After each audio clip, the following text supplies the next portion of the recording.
Welcome to We're All Gonna Die and Other Fun Facts, a semi-regular, occasionally amusing, and rarely funny series of conversations on a random topic. This episode is entitled John Dorsey is really good at writing John Dorsey poems. And it's about a poet that I try to copy stylistically, but I'm not very good at doing so, which thankfully John Dorsey is very good at writing John Dorsey poems, so I don't have to. And he's here because our guest for this episode is someone who knows something about writing John Dorsey poems. John Dorsey, thank you so much for coming and being part of the podcast. Oh, thank you for having me. I feel like at times I'm copying myself at this point if you do it long enough. Well, you know what though? We'll get right into it. I'm teaching a poetry workshop right now. And these are all this poetry workshop one. A lot of them are some of them are creative writing minors, some of them do take it very seriously. Some of them are honestly students who need the writing intensive course for the gen ed curriculum. But they're really invested too, actually. It's a really cool vibe. And one thing they don't understand yet, that I keep saying to them and they don't believe me, is that if you work at a poetic voice long enough, you just think in that form, right? Oh, no, you do, and you think, and when you read other people's poems, you think about how sometimes you think about how you would have written that poem in your own particular language. Um, I actually spoke to a group of creative writing students as well as a poetry workshop a week ago at St. Louis Community College.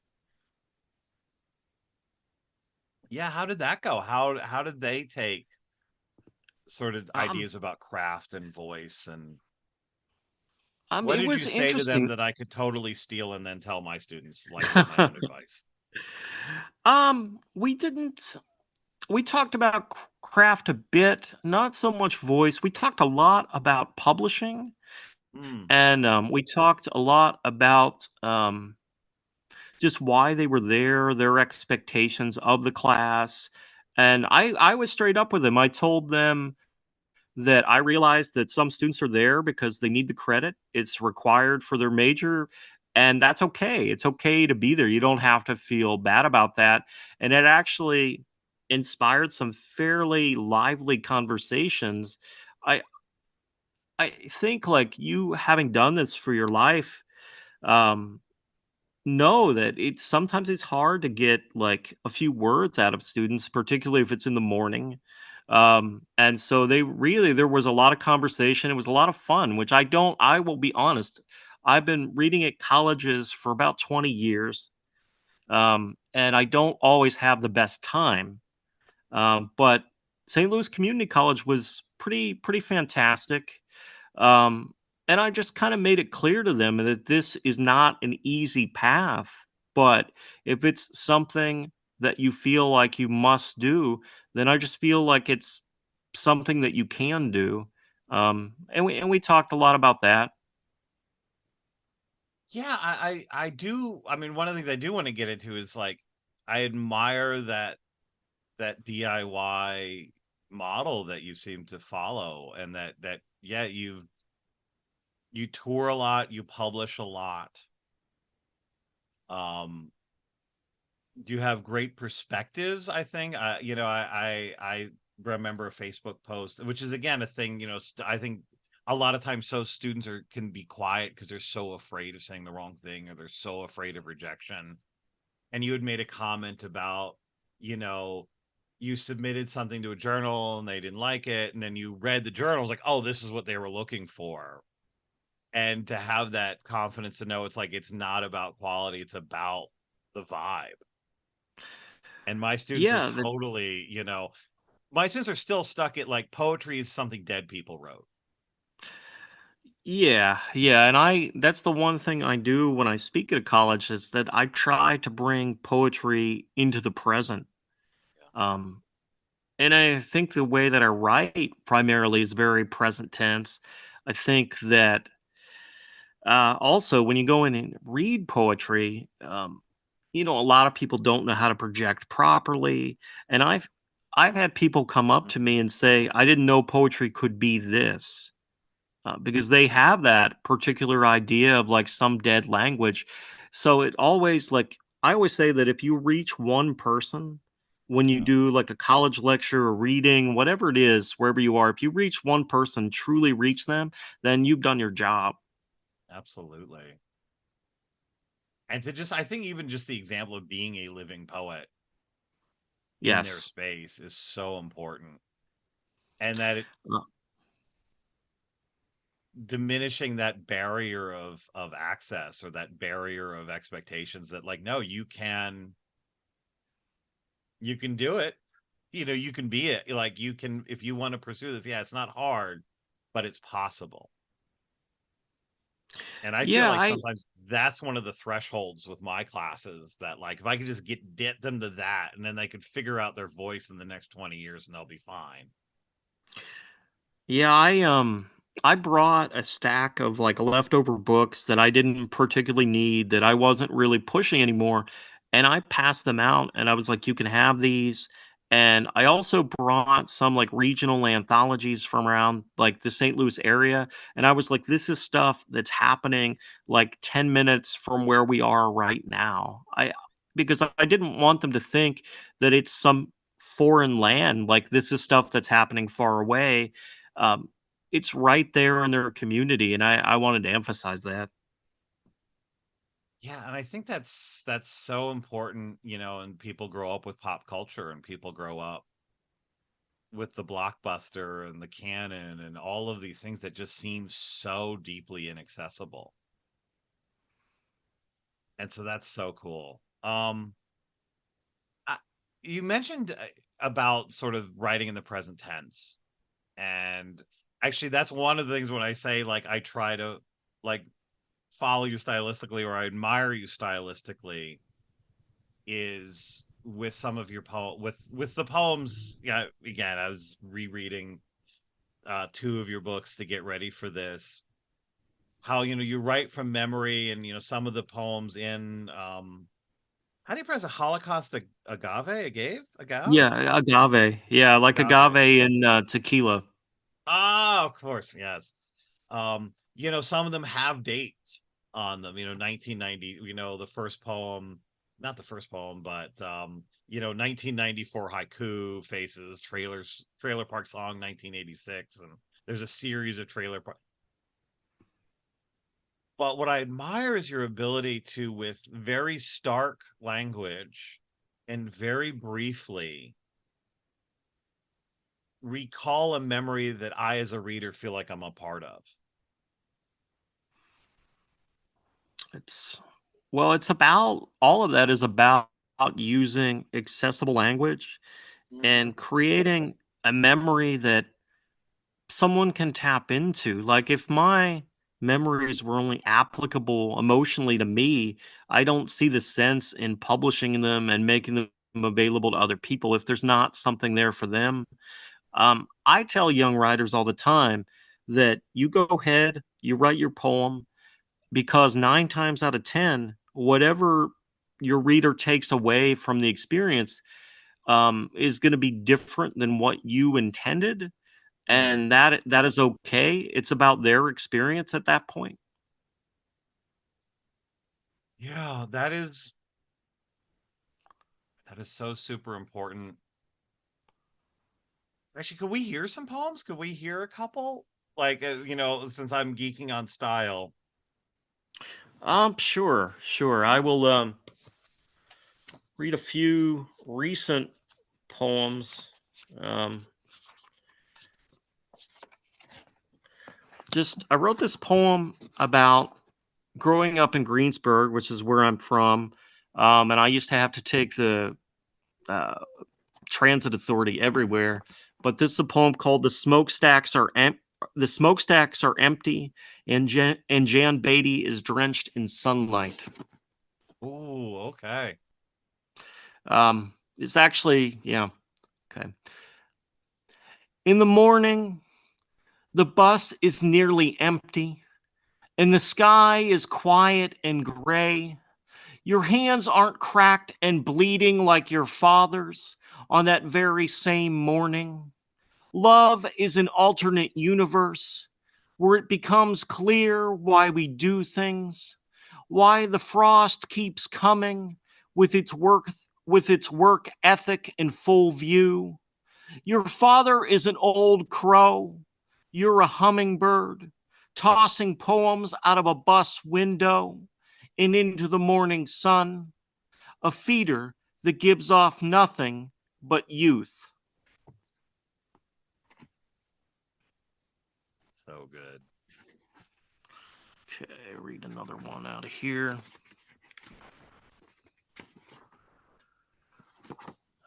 Let's see here. Trying to think. All right, I'm going to read two more out of this little thing. This is I wrote this sitting in a bar called Wesley's Bar. It's in Toledo. I lived in Toledo for 12 years. This is called Monday Night at Wesley's Bar. It's raining outside, and you go in looking for anyone you once knew. But it's been years since you've felt joy in a place like this. And the world is just less kind than it was a decade ago. You listen quietly while a guy sits there talking about how he hates the waitresses at the Waffle House who complain about their shitty tips on New Year's, not even considering that they have mouths to feed that aren't his. And something about this just feels off because it's not even Halloween, and your plastic cup of off brand cola has gone flat, and you just want to smack him right in the teeth for not acting like more of a human being at the end of a lousy football game, up on the TV in Spanish subtitles. Your grandfather used to say that everything was lousy. The mere thought of him on a night like this is the only thing that makes you smile. And suddenly you want to get up and turn around and leap off your stool in search of humanity and waffles.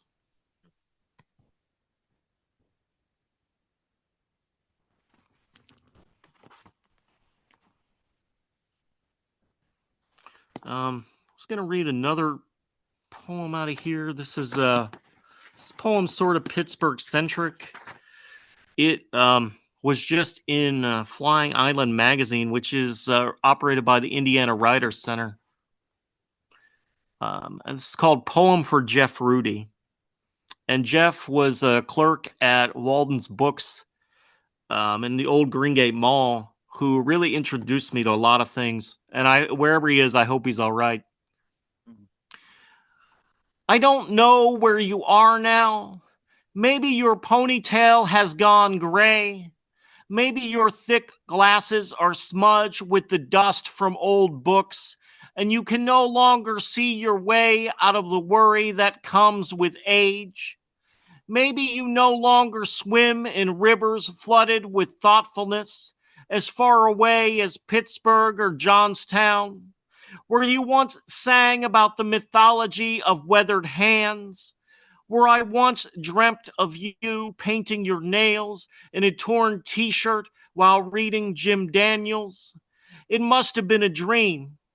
Your shirts were always freshly pressed, and you only read Larry Levis and Ed Ochester like it was a religion. And when you extended your hand, I took it.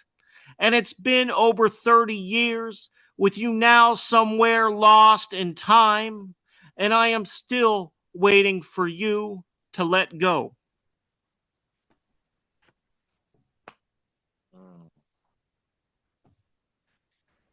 I love how your poems, there's also this really profound emotional core that you get in touch with whether that experience is, yeah, thinking, meditating on a person, going into a bar, that bus ride. I admire that so much. It's what makes John Dorsey really good at writing John Dorsey poems. Well, I suppose someone has to be. Well, I think I'm thankful that you are.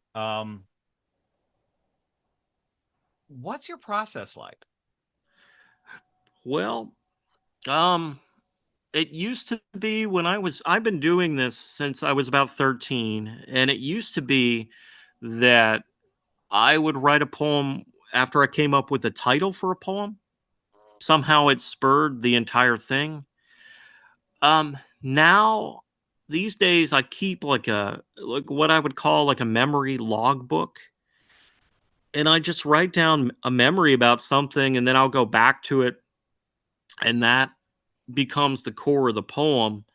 Um, I hate to say, like a lot of times now, like it's a very professional system with me. I have a lot of people that approach me about the publishing end of things, so I will generally, if it's someone I want to work with, I'll ask them to give me 8 weeks, and I'll use that 8 weeks to assemble a collection. Um, a lot of times that's thematic because it helps me work faster if I'm working in a theme. But yeah, generally, like in terms of like just how I write one individual poem, it's that I keep just memories, and then I'll check off, okay, I use this memory in a poem, and I try not to use the same thing more than once, and that memory spurs the whole poem. Oh wow. What about just like the mechanic? Do you write by hand? Do you type? Do you type on a phone? Like, I don't type on a phone. First off, I that sounds exhausting. mm, I I will type on my laptop. I still handwrite poems as well. And I kind of go between the two, between a computer and just handwriting things. For years, I wrote on a typewriter, and that's how I really got started. Because when I was 12, my mom bought me this massive, like tank sized Smith Corona typewriter. mm. Um, and so it started there. But now I handwrite stuff, I type it on the computer, but I hate cell phones so much. So any excuse not to use them more than I have to. That totally makes sense. I will say I've played this trick on myself where if I can screen capture it at 11-point font and all the lines fit on the phone and the whole poem fits on the phone, I that's a way of tricking myself into being brief, which is why I asked that. But do you find though, like handwriting and typing, does your brain feel different? Does the output feel different? Because for me, it does feel like whatever the tool I'm using is, something different happens. Yeah, I think definitely when you still go about like handwriting notes for a poem, there's an intimacy there that is not there when I use my laptop. Um, it's just a connection that takes me back to being like a 15-year-old kid who's writing these really terrible poems that he thinks are mind blowing. But there's something sentimental and beautiful about that. And so I try to just scribble into a notebook. Probably not as often as I should, but I try to, uh, go about the process that way when I can. That's cool. Yeah. And it's like also thinking about like which one of those things is an extension of you. I sometimes think about that. Like what, and maybe this is just because I had baggage because I had a third grade teacher who thought I had a neurological disorder because of my handwriting, but like which one feels effortless sometimes. I don't know. But but yeah, so in terms of like you thinking about publishing, I mean, it's another admirable thing about you is I think could you talk a little bit about sort of your model of publishing and especially this sort of how many of your things are on these sort of limited, not sort of, are on limited edition chapbooks and collections and sort of how you manage that aspect of poetic life. Yeah, I'm a firm believer in limited edition books. Like, most of what I have out there that's not limited, was published by a gentleman, or is published still by a gentleman named Jason Reberg, who runs a press in Kansas City called Spartan Press. And I work with Jason because I love him, because he's an amazing human being.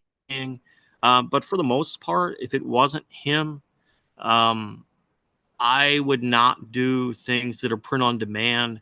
I love the idea of a book as a piece of art aside from the content inside the book. Um, so that's really, yeah, that's my motivation and all of that. And, I told some students this, I love poetry more than when I was 15 years old. I love it more now. So I don't know. That's the core reason why I publish as much as I do. Um, Another thing that I've done over the last several years is start a subscription service to my work where Mm. a lot of years I'll put out like 8 to 10 books. And if people send me $100, then I just send them all the books I do in a year. And one of the reasons I do that, I don't really make much money off of that, but it's to motivate myself to put that content out into the world, and it keeps you working. You That's know, so cool. my grandfather, his father, they all worked in factories, and I think I've Mm. sort of applied that factory mentality to poetry without hopefully giving up any quality at the same time. No, definitely not. But I get that, and I think, yeah, I'm thinking about, yeah, you grew up in Greensburg, Yeah. and how it was funny. Not long after I moved here, I made friends with some folks who moved here, and like they had lived in several different places in the country, and then they were in Pittsburgh because of school. And they said about how like this was the only place they had ever lived, or one of the first questions when you meet somebody is, what do you do for a living? That Um, sense of work is so like, and there's like all, and we were joking how there's even like these like sort of layers of Catholic guilt on top, like, Saint Joseph, that wasn't even his kid and he still went to work every day. yeah, no, that's all true. I mean, my family, going back at least like 5 generations, have all worked in Braddock. Oh Um, wow. at the Edgar Thompson Works, or I think my great grandfather worked at Westinghouse for a while. So I get you. I saw I'm in the East End, so I'm near both of those things, okay. or past both of those things every day almost. Um, Yeah. one of the more one of the more interesting readings I've ever been to, I Jason Baldinger gave me a ride from St. Louis back to Pittsburgh one time, and we wound up at this reading that was a benefit for um, the IWW in Homestead. Hmm. So that was, yeah, it's pretty fascinating. Oh yeah. Oh yeah. I know what you're talking about, and I missed that, unfortunately. But yeah, and it's weird to think like, yeah, the new Pittsburgh, old Pittsburgh, yeah, the Homestead Works is now a dying shopping center. Hmm. That's somehow fitting and sad at the same time. It really is. I mean, I think, you know, there's something about Western Pennsylvania, and I'm thinking about this in terms of poetics of place. And I know, you've been living in Toledo, and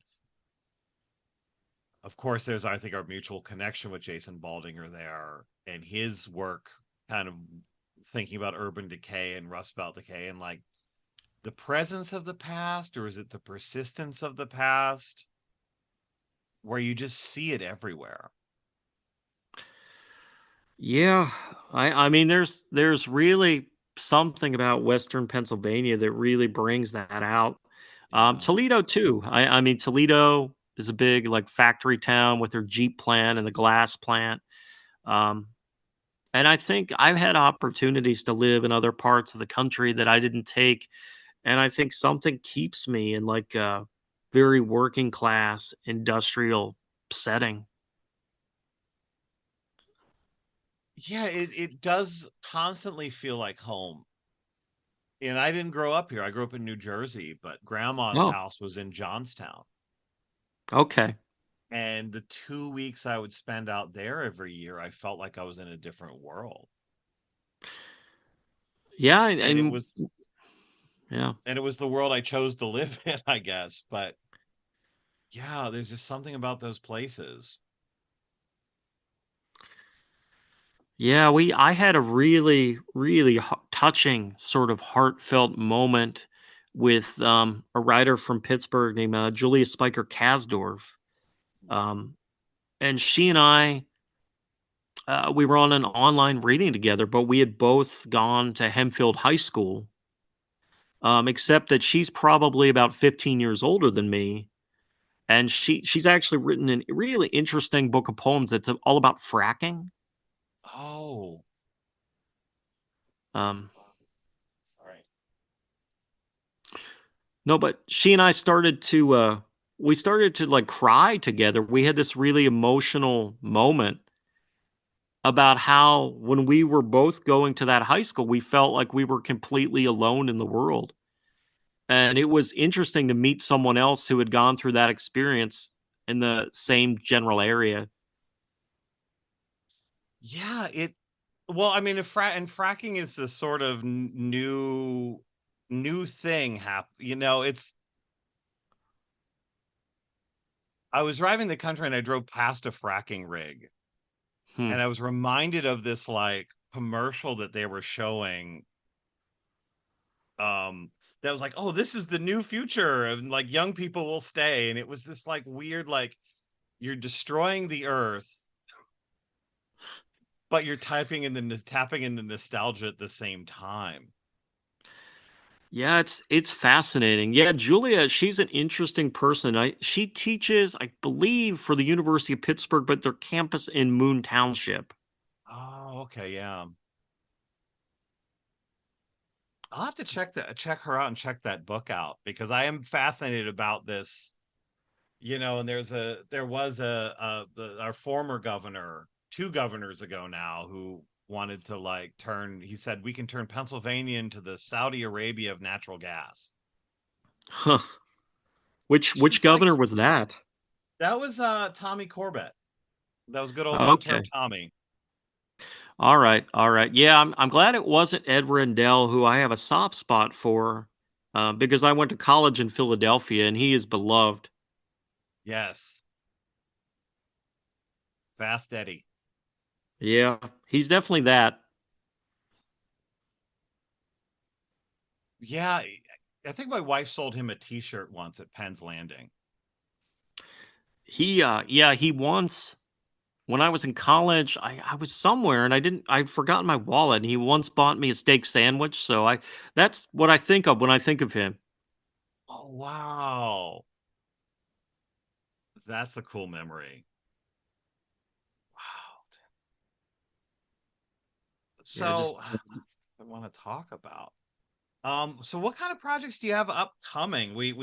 And I'll have links to these. We went through this conversation already before I started sure, yeah. recording, but um, if you can tell the people like you have some readings coming up, you actually have what, one, two, three books in the works? Um, well, I don't know. Several. Several. Um, I've got a book coming out April 1st on Tangerine Press, which is based in London. And this is my fourth book with them. That's called Farewell Tour. And basically, the title just comes from my aunt used to take me to a lot of concerts around Pittsburgh, and it seemed Mm. like every 3 or 4 years, Kiss would have a farewell tour, but they never went away. Um, so that's the most upcoming thing I have. The most that'll happen soon. I'm doing a project with Jack White's publishing label, Third Man Books, and they have this vending machine that they refer to as the Literarium, and the Literarium is in their London record store, and basically they put together chapbooks, throw them into the vending machine, and then you pay your money, and you could get any book that's in the machine. You don't know what you're going to get. Um, so that's really pretty fascinating. And so That's I've got that. wild. I've got that. Um, I'm trying to think of what else. I have a book of short stories, which I do not do anymore, but these are from 20 years ago, called Kissing Frogs with Tongue, which will be out on a press called Back of the Class, which is in St. Louis sometime at the end of May. So, yeah, just pretty busy in general. And I've got the readings. So, Yeah, you're going to be at Daredevil Records in Niagara Falls on March 21st. So I guess that is that the yes. equinox? No, 20th is Um, the I equinox. well, yeah, and then the 22nd, I'll be at Max Backs in Coventry in Cleveland. And then I basically have readings scheduled every month through, I think, November right now. In fact, I will be July 23rd, I'll be reading for Hemingway's um, in Pittsburgh. And then at the end of September, and I don't remember what date this is, I will be reading as part of Jason Baldinger's reading series. They're the Odd Month series. Ah, yes, the last was it the last Saturday in September. Yeah, I think it's like September 28th, but don't quote me on that. I need to go back and I write everything down, but I can't remember it offhand. And that's fine. And I have a calendar handy, but it's a little far away. But yeah, and that's at Bantha Tea, and which is such a cool space, and it is such a cool. Both Hemingways and Odd Month are such cool reading series. So I'm looking forward to seeing you here in Pittsburgh. Yeah, Um, I'm looking forward to being there. yeah. And so what's the best way? And again, I'll have try to have links to individual projects or if there's event pages on the website when I post it. But what's the best way to sort of follow what you do? And if people Um, want to find out more and Facebook is probably the best way, and I would, I'm open to anyone friending me that's genuinely interested in poetry and mm, stuff like that. So Facebook is the best way. I am on Instagram, and I'm there more and more lately. Um, so it is there's the that. less ragey platform. Yeah, I deleted my Twitter account Mm, because it's just a cesspool. yes. But I like Instagram. It connects me with a lot of younger writers. And if you're going to keep doing this, you can't just connect with the people your age. You got to keep expanding um, just who you talk to out there. So there are a lot of younger people on Instagram. So it's awesome. Yeah. No, it's yeah. But I guess then I don't know about TikTok. I'm not getting a TikTok. That's where I draw the line. Yeah, I'll also say if there's anyone out there in the universe that needs a slightly used, beat up poet to come like speak to their class, that's another way that I reach out to people. Mm, And I love doing that. So there's that too. excellent. Excellent. Could you read some more poems for us? Is there Sh- got some more Yeah, poems yeah, handy? yeah, I can do that. Let's see here. I'm gonna read this poem. It's about the town that I live in now, which is in the Ozark Mountains, a little bit outside St. Louis. But the town that I live in, it's 99.9% white. Mm. That's not why I moved here by any means. But at their town fair a year or two ago, I saw a girl that was wearing a Tupac Shakur t-shirt. And my first thought is like, where the hell did she even get that shirt? So I wrote this poem in response to that. It's called East Coast, West Coast in Southern Missouri. A high school girl with thick black glasses and a baby bump barely concealed by a secondhand Tupac t shirt stands on the front of her lawn.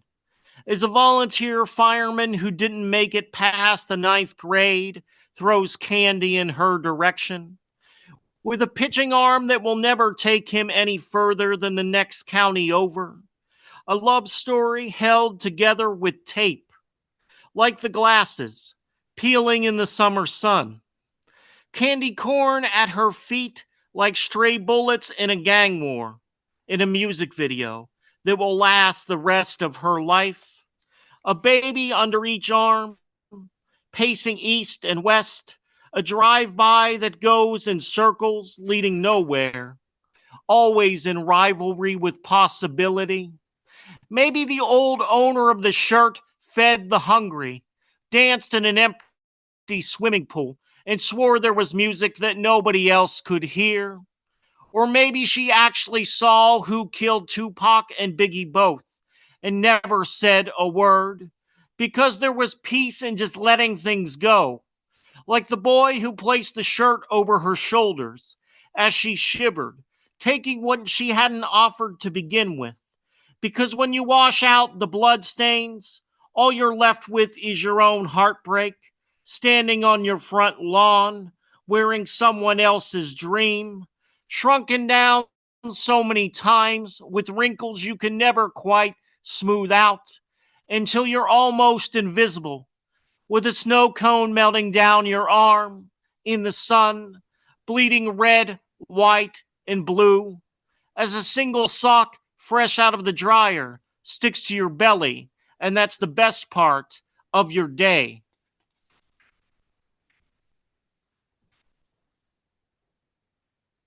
Awesome. Let's see here. All right. When I was growing up, we lived in a trailer park for a long time, and when I was a kid, that was sort of a blemish on you. But now it's more of like a point of pride. So, but I wrote this poem, and it's about that at points. It's called The Double Wide Book of the Dead. The Double Wide Book of the Dead. Our house wasn't nearly that big, with its cheap plaster walls, where I covered my bedroom with posters for long forgotten 80s hair bands, and built a temple to suburban poverty, where with awful ghost stories scribbled into yellow legal pads, with awful poems about pale girls scribbled into yellow legal pads. It was all dull ink and Saturday morning cartoons and reduced lunch tickets with peanut butter sandwiches and tomato soup every day, and dreams hidden away in pencil boxes, and coins tossed into shopping mall fountains, and girls with hips as wide as jelly bracelets. You could only corral so many spirits into such a tight space until the dead started to look like your mom or your dad when they were your age, when they looked for answers in sad songs too, in broken houses where the dead had just more room to roam and stretch their legs and dance. Mm.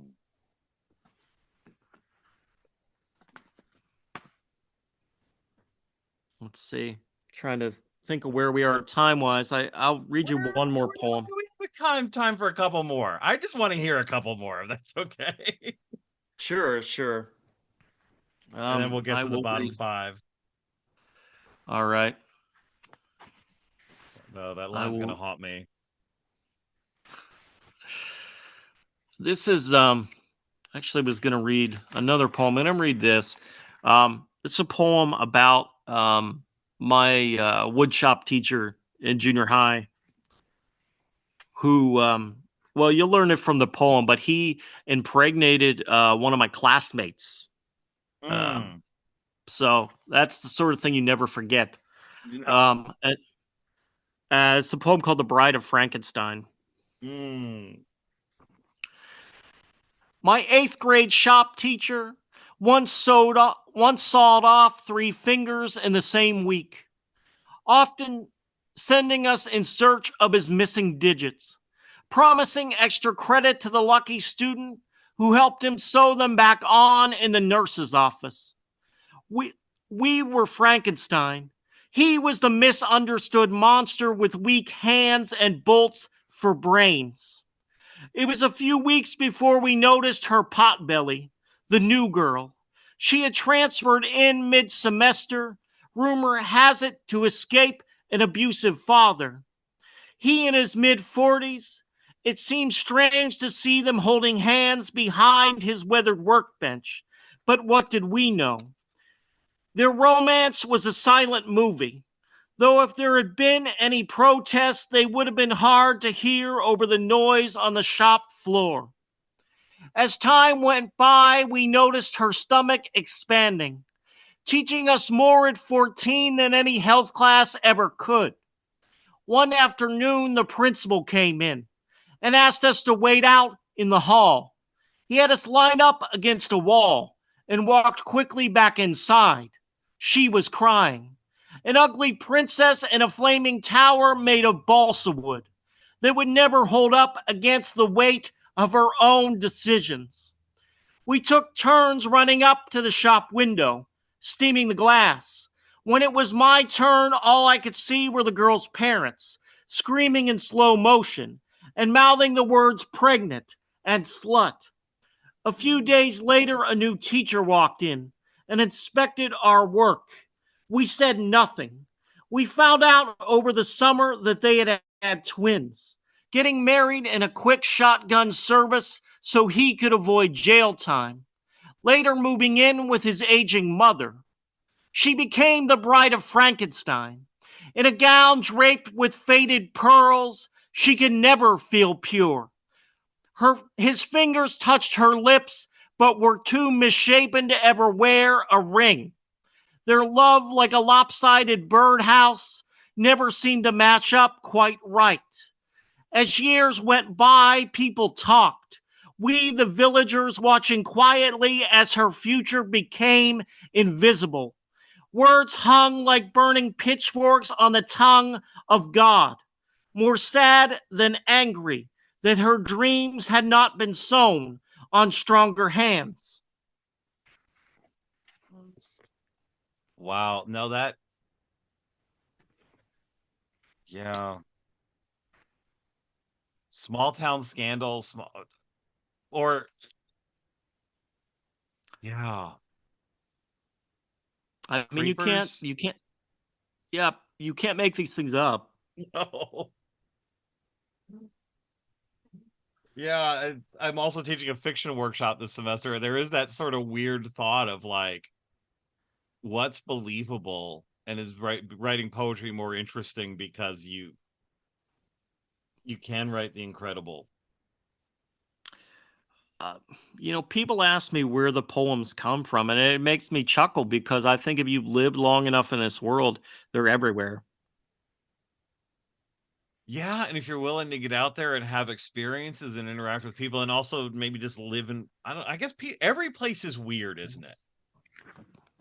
It is. Everywhere is so different. When I travel across this country, I look out sometimes and I think, like, what are those people doing? Like, how is their life different than mine? They're probably just going to pick up a pizza, they're going to Walmart or whatever, but something about it just seems so much more fascinating to me than my own life. I think it's the whole, like, the grass is always greener on the other side. You imagine these people to have like these amazing lives. But in a way they do, because we all have our own story. Um, and we all have stories like the poem I just read, like maybe not directly in our family, but we know someone. And I will say that, like, I'm not a firm believer in writer's block because I believe that there's just so much out there that you can write about. Absolutely, and I think there is that for people who are poets, the sort of the Jack Kerouac recording angel impulse. And this question of, because it was we had a computer teacher who was a creeper, and we had a middle school science teacher who was a creeper. And it is that, like, what do you do with those memories? Well, if you're lucky enough to be able to write poems, that's what you do with them. That's my opinion. Um, I think that if you can write a poem, like, good quality of poetry, I guess, is subjective, But if you can write poems that people sort of tap into, they'll forgive you for almost anything. A lot of people, when they write poems, if it's about a particular person, they'll change the names or they'll change certain things. I don't really do that. I just write the poem as is and hope that people forgive me if it's something they view as a negative. I think on that note, it's time for the bottom five. A series of questions not related to our main topic that are of a surrealistic and or philosophical nature. Are you ready? Yes. Yeah, I love this forgiveness thing. Question one, it's the question everybody gets first time on the podcast. If reincarnation is real and you had to come back as an infectious disease or illness, what kind of disease or illness would you like to be? Huh, that's fascinating. You know, I don't know. I think I'd like to be like maybe like gonorrhea or like an STD, something of that sort. I like that. Like, It's something born out of joy. yeah, like hopefully something that was pleasurable, but I'll also be something you would never forget. Love it. Love it. Question number two. If you had to choose, would you welcome the total elimination of day or night? Oh, that's fascinating. You know, you sort of need night to be able to get to sleep, and I Hmm. like sleeping. And yeah, I don't know. A lot of the best things that have happened to me in my life have happened at night, so I'm gonna go with nighttime. That's a quality choice. I love it. Mm, Question three. What mundane daily activity gives you the most joy? Oh, yeah. Well, this might make sense if you know me. Getting the mail. Oh, I love mail. I do too, and I started submitting to print magazines when I was a child, and your only option was to put together the printed out poems, and you put together the self-addressed stamped envelope, and so you would anxiously wait by the mailbox to see like if someone had taken your poems. So that's sort of never left me, and so the mail is like most people would consider it mundane, but it's my favorite part of the day. I love mail. When's the last time you sent out a self-addressed stamped envelope? Uh sometime in the last, because I'll send a few places left that only take hard copy, probably sometime in the last year. Oh, that's fantastic. I think I got a band sticker. I think somebody was offering band free stickers if you sent them an SASE, and I was like, man, I love that. Yes, the self-addressed stamped envelope and I the you know anticipation of that. something I picked up again during the pandemic is that I started to write people letters again, Mm, as a way to keep my own sanity. So I've kept up doing that. So I probably one of the few people left in America that still like sends letters. I have aspirations of doing this, and in fact, I think I carry them around with me in my sort of work bag. The post office postcards with the postage like on the card. It's just a plain white card, but the stamp is printed directly on the card that you buy at the post office. Yeah. Yeah, I I have really some want of to those. send people more of those. Yeah, Jason Baldinger is a big fan of the postcard, and so I Yes. I mostly have some of those because of him, I think. So good. I wonder, well, our mail gets here around 2, so uh, I have time. Question 4. What is your least favorite month?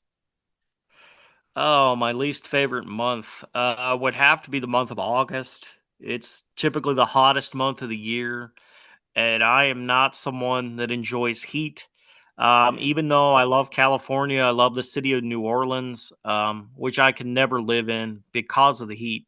But yeah, it just who wants to be like all sticky and sweaty? Yeah, the month of August, it could go away. I'm with you. I'm with you all the way, and that's when I have to go back to work at the end of summer. Yeah, yeah, screw August. August can just die. It really can. All right, question 5. You're almost through this. All What's right. the All right. What's the worst weather you have ever witnessed? Oh, the worst weather I've ever witnessed. That's tough because I've been like all over the country, all over the world. Um, I think that's a matter of like what sort of weather do you prefer? But um, we had some pretty bad winters growing up around Western Pennsylvania. But I think one of the worst things I've ever experienced. I was on a Greyhound bus that broke down in Wyoming in the middle of a snowstorm. And there also happened to be a guy on this bus who was like pissed drunk, who got kicked off the bus in the middle of the snowstorm, and they wouldn't let him back on, which was inhumane because it had to have been like 20 below outside. And yeah, I mean, probably some of the worst weather I've ever seen in my life anywhere at any time has been from a Greyhound bus or a bus stop. Um, the people there are naturally inhospitable to begin with, and that doesn't help the weather. They're all Wow. That's 20 below and oh. All right. I think that's about it. Our next episode will eventually happen and it'll be about something. Our homepage where you can find new and old episodes is gonna die podcast.com. We're also on Apple Podcasts and Spotify and other services. Hopefully the YouTube thing, since Google Podcasts is going away, we'll be on that. We're All Gonna Die is on Facebook, and that's the only platform we're on right now. Thank you so much, John Dorsey. again. Thank you so much for having me today. This actually been a lot of fun. Yes, let's keep doing this. Let's have a Baldinger-esque relationship where you just come back again and again every time something new comes out, or at least you reached a plateau of number of new things coming out. Let's just keep Yeah, doing this. that sounds good. I'll let you. I'll keep you apprised of everything. Yeah, and hopefully I get to see you when you're in town. Yeah, I don't see why you wouldn't, and I hope you do too, and I hope I get to see you as well. All right. And finally, thank you so much, Andrew Fox, for the lovely theme music. Later, meets. 2, 3, 4.